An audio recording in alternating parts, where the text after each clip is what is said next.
What is up, guys? Prune Gang back in it for an update on the lifestyle change for Geos 330W. So, I'll be going quickly over the first week, how it went, and some calculations that I did. So, stay tuned. Alright, just to reiterate, I chose Tuesday and Wednesday on week 1, and I chose to cut back on my car usage, my water, and my electricity. So I'll be going over that. The calculation for my car usage is pretty simple. I travel about 2.5 miles a day to get to class, and so on Tuesday, I longboarded instead. So to and from class would be 5 miles a day, so I saved 5 miles. My car gets 25 miles per gallon, so each day I would be using 1/5 of a gallon, and at 20 pounds of CO2 per gallon of gasoline burnt, I would be saving a total of 4 pounds of CO2 per day. Now, unfortunately, on Wednesday, I was going to longboard to work, but I have work at 8 a.m., and I didn't wake up early enough to do it, so sorry, but I only got Tuesday.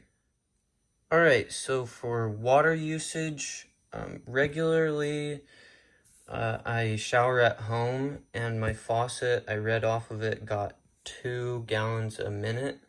So I regularly take about a 20-minute shower, so that's 40 gallons.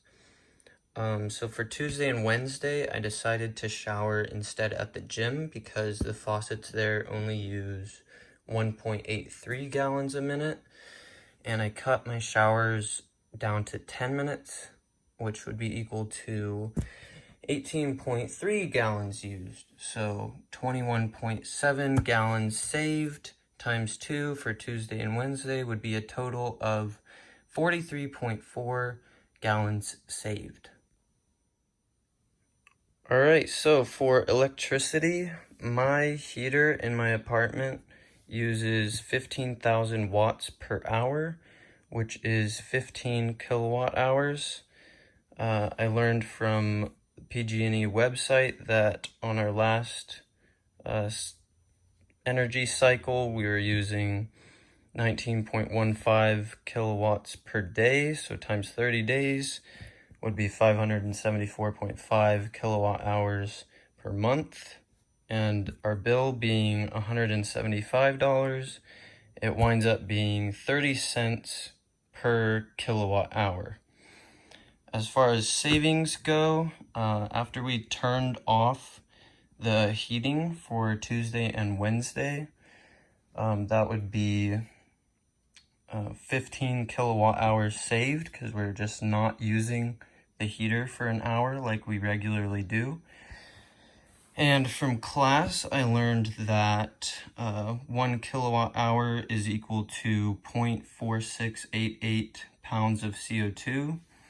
So in this conversion, you see that the 15 kilowatt hours we save changes to 7 pounds of CO2 times 2 for Tuesday and Wednesday is equal to 14 total pounds of CO2. You might hear the train in the background. As far as dollars go, wound up being, you already saw, the 30 cents per kilowatt hour times 15 is just a savings of $4.50, times 2 is $9 for the 2 days that we didn't use heating. Alright, so that was the week 1 update for Tuesday and Wednesday.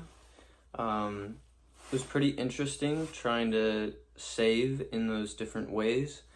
The most interesting or the most notable I can say was the water. I was able to save quite a bit of water just by cutting my shower time in half. So that might be something that I keep doing in the future, just because really a 20-minute shower isn't completely necessary. So that's just some interesting feedback as I close this video. and I'll see you guys next week.